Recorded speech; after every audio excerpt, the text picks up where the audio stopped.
4 years after the release of Red Dead Redemption 2, I still find myself thinking about it. This game has moved me, affected me in ways that no other piece of entertainment media ever has. I've never been able to find the right words to properly explain this incredible experience I had back in 2018, only that I know that its quality transcends gaming as a medium and is fair to be compared to any of entertainment's great stories. So many things I have to say about this game, its characters and its message, all swirling around in my mind. But if I were to try and explain every detail of what I think makes this game amazing, this video would be very, very long. So instead, I want to break down one aspect of it that I think is its strongest, and that is the characterization and arc of its main protagonist. Obviously, I can't talk about this without completely spoiling the story, so consider this your spoiler warning. With that out of the way, I'd like to begin telling you about the greatest fictional character I've ever seen, Arthur Morgan.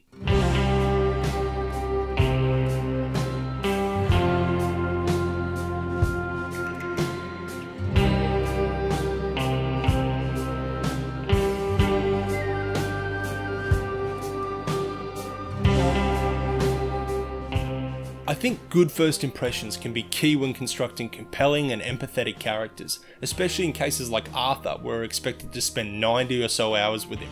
And it really didn't take long for Arthur to shine. He is a stone cold badass, the brawn to Dutch's brains, but that was a fact made clear in the trailers. It wasn't until the game actually came out that we got to see the main components of what made him so likeable.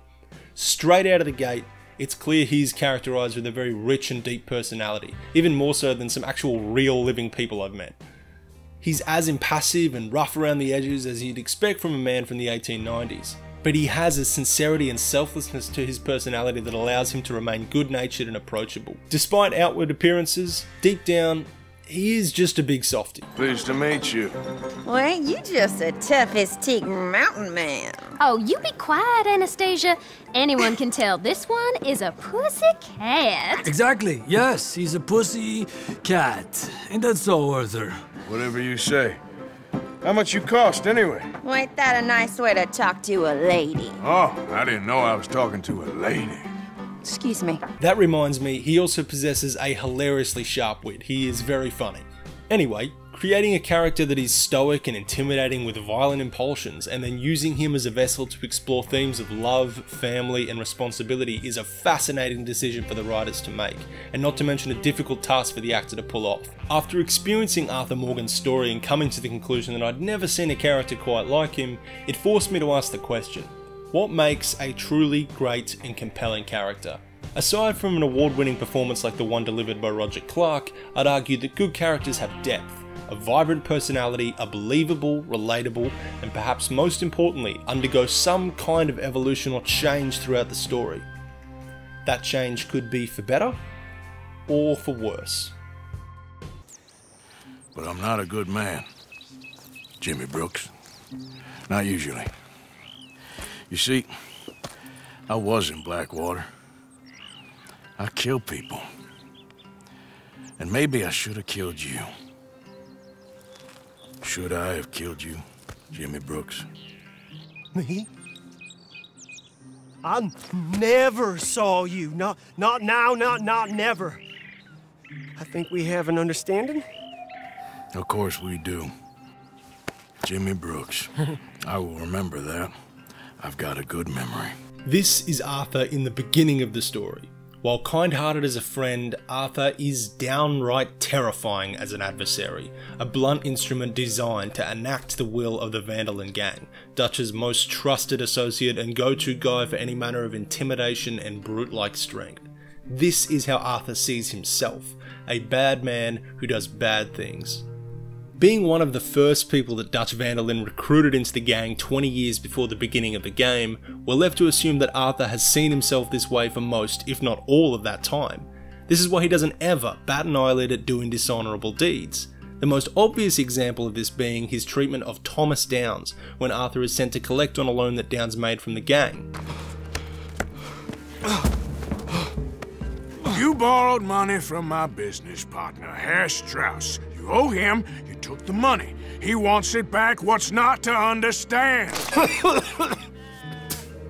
Where's our money? I don't have it. Sell your place. We already owe more than it's worth. Then sell your wife, or your family, or something. We ain't your idea of charity. Is that clear? Thomas! What are you looking at? Thomas! I said what you looking at, woman. My husband isn't well. If we could just have more... Like I said, we ain't nobody's idea of charity. Get us the money. Mr. Downs' letter dies of his injuries, and Arthur still returns a few weeks later to collect on the loan from the now widowed Mrs. Downs, even throwing in a seemingly needless threat against her son. My husband's not cold in the ground and you've come back here. Archie, I nearly paid off what was owed. Your husband knew the rules when he took that money. Now, I'm real sorry about the way things turned out, but he had a choice. Ain't my fault about the way the world is. He didn't have a choice. He was good and he did good. There wasn't no choice in that.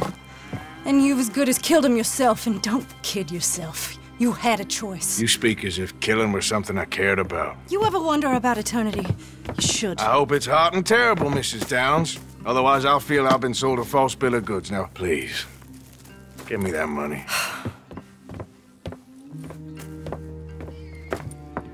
Either you got a lazy eye or lack of respect. Which is it, boy? I ain't got no lazy eye. No respect for the likes of you. Well, maybe when your mother's finished mourning your father, I'll keep her in black, on your behalf. You think on that, boy? He knows his actions ultimately make him a quote-unquote bad man, but he still feels as though whatever he does is justified by his responsibility to provide for the camp. It's a role he feels is necessary for him to play, as there are 23 other gang members, some of them women and children, who are relying on him to do this in order to provide, much like any parent would do for their family. And to Arthur, that's what this gang is, his family. But it is an age-old question of morality. What lengths would you go to provide for the people that you care about? And I think most people's answer to that question is often further than what the law would allow, and Arthur is a complete representation of that fact. A representation that the ends always justify the means. So for that reason, we never find him objectively unlikable despite him conducting himself this way. Also, having a character like Micah Bell in the story is a helpful juxtaposition to Arthur, because while both are career criminals and ride in the same gang, Micah, in his bones, is a disgusting, perverted, evil man who has no problem brutally killing or tormenting anyone at any time for any reason. Hell, he even enjoys it. But having him in the gang helps highlight how Arthur is not like that at all, doing what he does out of a perceived necessity and takes no pleasure in needless violence. And thank you. There I was, having a dull day only for you, to liven it up by letting me help you shoot up half a town. And even in the case of his seemingly needless threat against Archie Downs' life, I can actually kind of see how Arthur rationalised that it would be necessary for him to do that, because this is the rest of their interaction.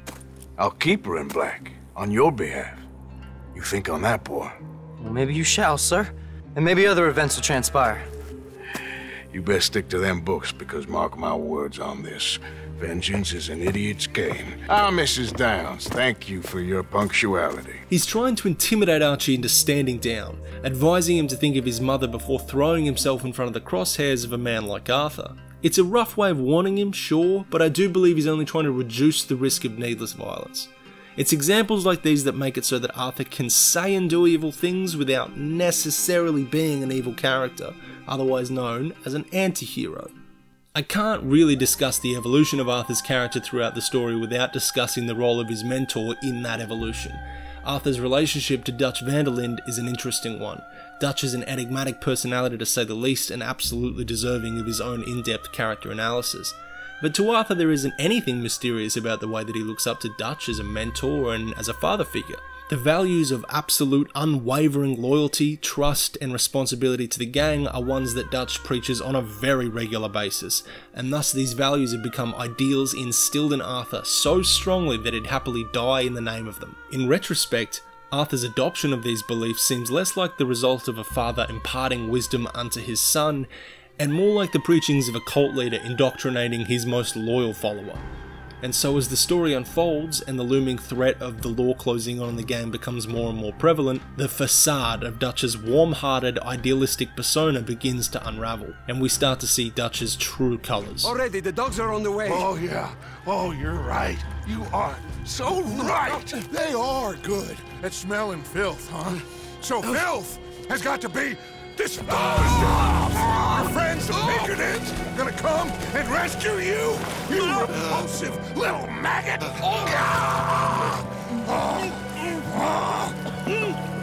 Call them now! You call them!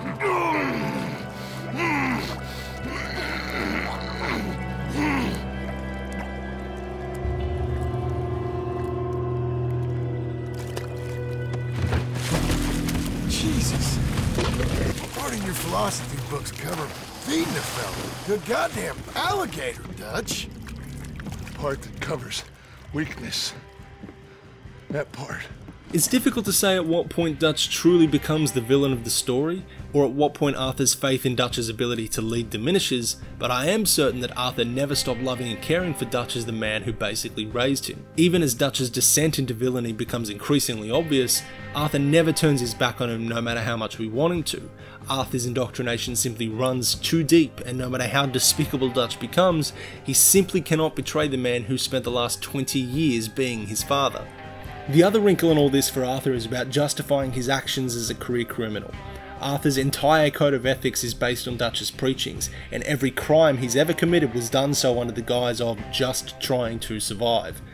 If all the justifications for Arthur's life of crime were based on the ideals of a man who was, in actuality, just a heartless monster, then Arthur's crimes aren't really justified at all, slowly realising that the ends don't actually justify the means. If Dutch turns out not to be the man that Arthur believed him to be, then Arthur's entire identity gets called into question, raising some seriously existential dilemmas within Arthur. With all that in mind, it's easy to understand why Arthur has such a hard time turning his back on Dutch as easily as we would, and why being introspective about all this is an exceptionally challenging task for Arthur to confront. Okay, now here. Breathe. Again. Let me see your tongue. Say ah. Ah.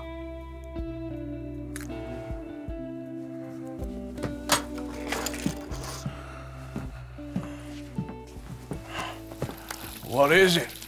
It's not good news. I guess that.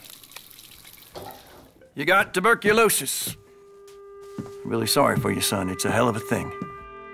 And just like that, fate forces his hand.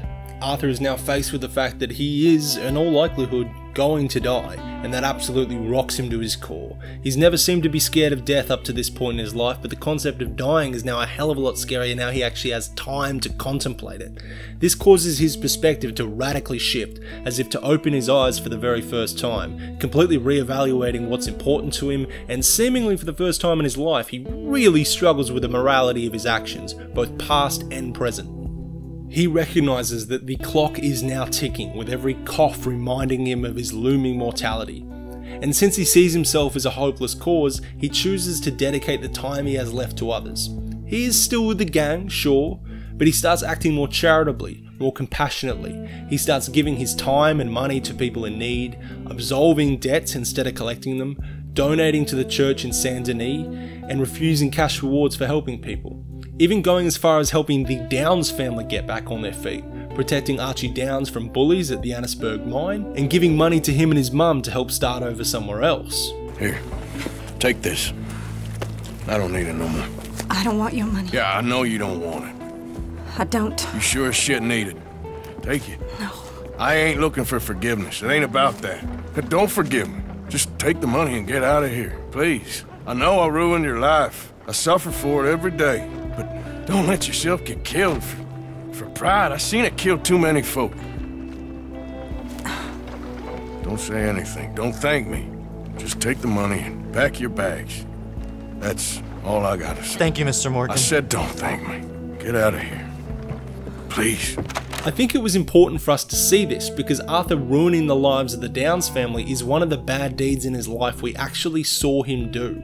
So one could argue that it was actually the audience's forgiveness he needed more than the Downs'. As I mentioned, these are things he decides to do due to his circumstances and newfound clarity, but it's also made clear that despite all of his kind actions, he still feels that none of it makes up for a lifetime of wrongdoings, and at least some part of his motivation for doing good deeds is to atone in some way for doing so many bad ones. But it is a good question. If you had 6 months left to live, how could you possibly redeem yourself of 20 years of murder, assault, robbery, extortion, and exploitation? Arthur seems to come to the conclusion that you just can't. And to be completely honest, I actually found myself kind of agreeing with that. 6 months is just not enough time, and even if he had more, would it even matter? Is it even possible to redeem that many sins? And so he's changing his ways and he's turning over this new leaf, but he doesn't believe in it. He doesn't believe that it'll change anything. He believes that he is a bad man, and no matter how many nice things he does from here on out, he will still die a bad man, and flatly disagrees with anybody who says otherwise. Brother Dorkins was right about you. You are the most wonderful man. Brother Dorkins is greatly deceived, I'm afraid, but I'm happy to help a little. What I think is brilliant is that we don't learn any of his thoughts through some lengthy expository voiceover, because big, eloquent, grandiose speeches isn't really one of Arthur's strengths, it's just not who he is. We know Arthur so well at this point that we just kind of know that this is all going on in his head, through little clues in conversations, his body language, his mannerisms, his newfound generosity, and some entries in his journal. We can gradually piece together that Arthur, deep down, is an extremely confused and troubled man at this point in his life. However, being a prototypical masculine personality, he always presents himself to everyone else like he's fine and that there's nothing going on with him. Cracking a joke and dismissing someone's concerns about him just to move the conversation along is his absolute go-to move. And how are you? Never better. You okay? Peachy. I reckon you're gonna be just fine. Are you all right? Can I get you some water? Oh, I'm fine. This is not healthy, and it makes him just as sick mentally as he is physically, in my opinion. Whenever we talk about men's mental health or how some men have an innate inability to express their feelings, this is the example I think of. I often found myself yelling at the screen, begging him to talk to someone, anyone, about what he's going through. Morgan! Are you okay? Well, never better. What are you doing here? Well, I'm on my way down to Mexico. They're finally sending me on a mission. Brother Dorkins is very jealous.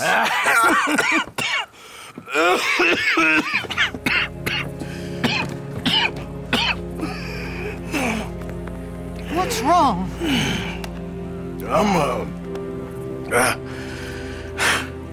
I'm dying, sister. Okay. Yeah, I got TB. I got it. Beating a man to death for a few bucks. I've lived a bad life, sister. We've all lived bad lives, Mr. Morgan. We all sin. But I know you. You don't know me. Forgive me, but that's the problem. You don't know you. What do you mean? I don't know, but whenever we happen to meet, you're always helping people and smiling. I had a son. He passed away. I had a girl who loved me. I threw that away. My mama died when I was a kid. And my daddy, well, I watched him die. And it weren't soon enough. My husband died a long time ago. Life is full of pain. But there is also love and beauty. What am I gonna do now? Be grateful that for the first time, you see your life clearly. Sure. Perhaps you could help somebody. Helping makes you really happy. But I still don't believe in nothing. Often, neither do I. Huh? But then I meet someone like you, and everything makes sense. You're too smart for me, sister.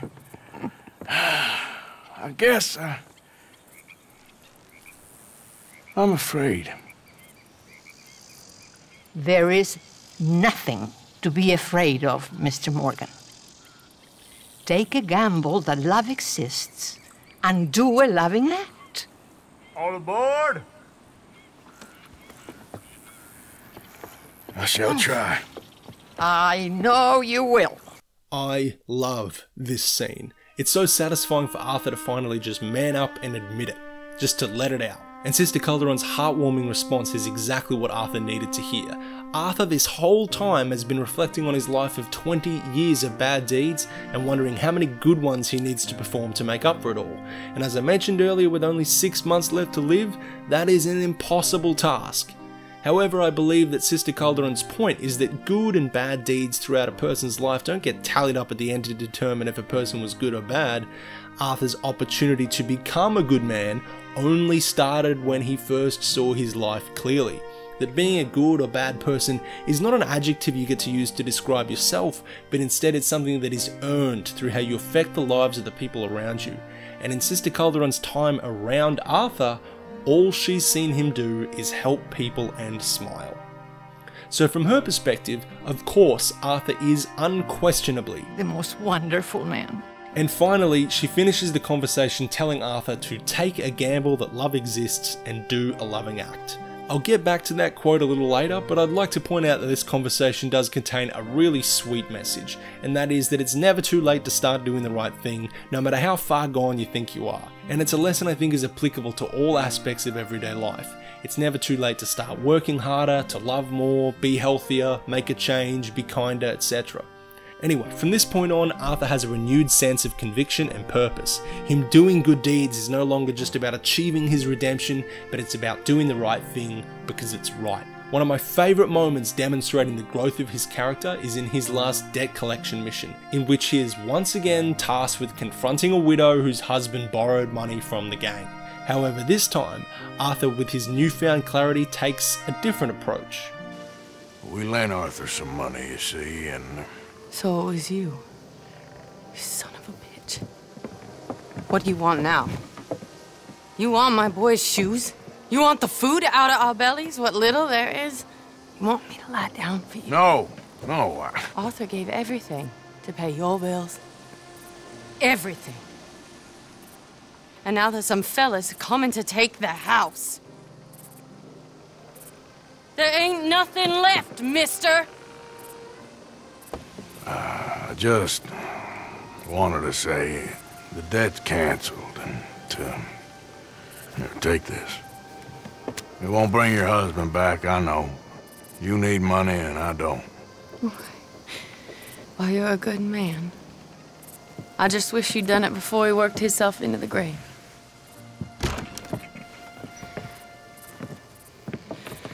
I'm sorry, ma'am. I really am. As for that loving act that Arthur promises Sister Calderon that he'd try and perform, it comes quite poetically in the form of John Marston. Arthur recognises that the gang as we know it is about to collapse, and that Dutch at this point has become so volatile that if anyone attempted to run away and escape the outlaw life, it would be interpreted as complete disloyalty and betrayal. In John, Arthur sees a younger version of himself, still with all the opportunities for an honest life with a family that has since passed Arthur by. I feel like you should take your woman and child and get lost. Do you? You could give something to Jack. It's that or... Well, I don't see no way out of this. What about loyalty? Be loyal to what matters. What are you gonna do? I'll be okay, but do it for me. It would make me feel good, if that makes any sense. A little, but... Listen to me. When the time comes, you gotta run and don't look back.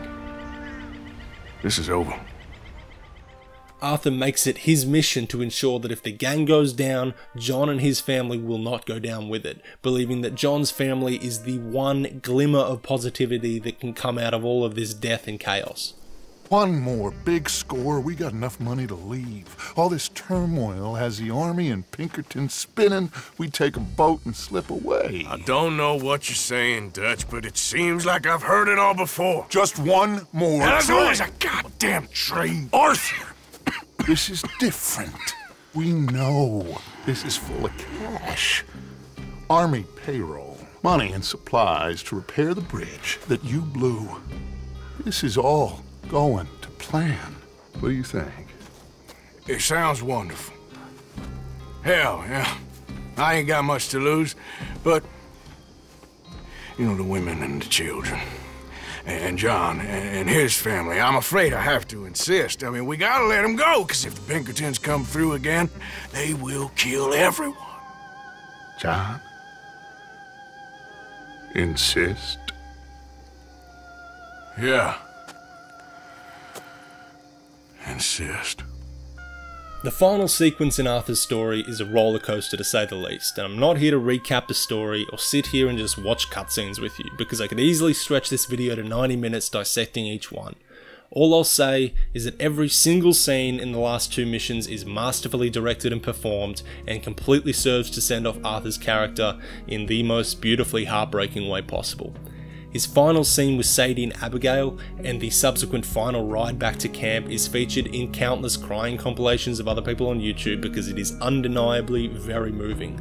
It forces you to reflect on Arthur's journey of redemption and how far he's come as a character. I myself am pretty good at holding it together in emotional scenes, but even the most stone cold gamers are going to have a hard time with this one, and it only gets harder as the ending unfolds. Arthur returns to camp to warn Dutch, having uncovered the truth that Micah has been snitching to the law about the gang's movements.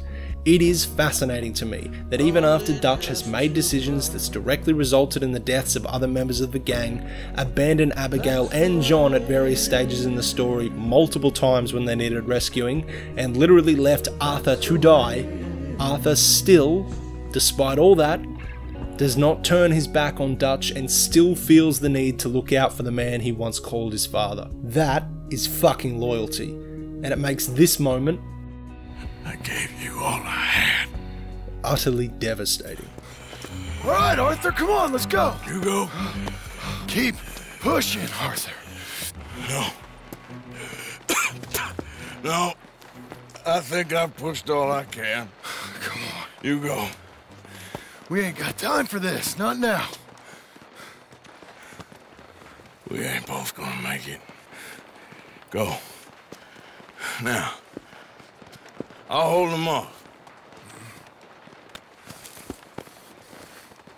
It would mean a lot to me.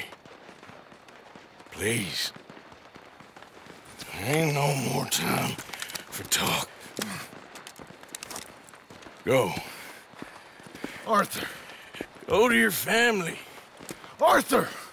Get the hell out of here and be a goddamn man. You're my brother. I know. I know. I mentioned before that Arthur doesn't do long, impassioned speeches, nor is he terrific at conveying his feelings, but here he doesn't need to. All of that sincerity and emotion comes through in the performance.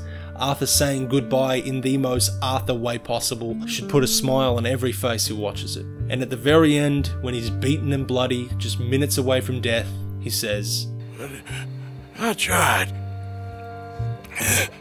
In the end, I did. You sure did, mate. It's a line that always makes me crack a teary smile. It made me realise that he lies there not as a casualty of Dutch's evil machinations, but as the winner of his own story. He took a gamble that love exists, and he did a loving act. He earned the redemption that he never thought he'd have, and was able to die on his own terms, watching the sunrise one last time. Stand unshaken,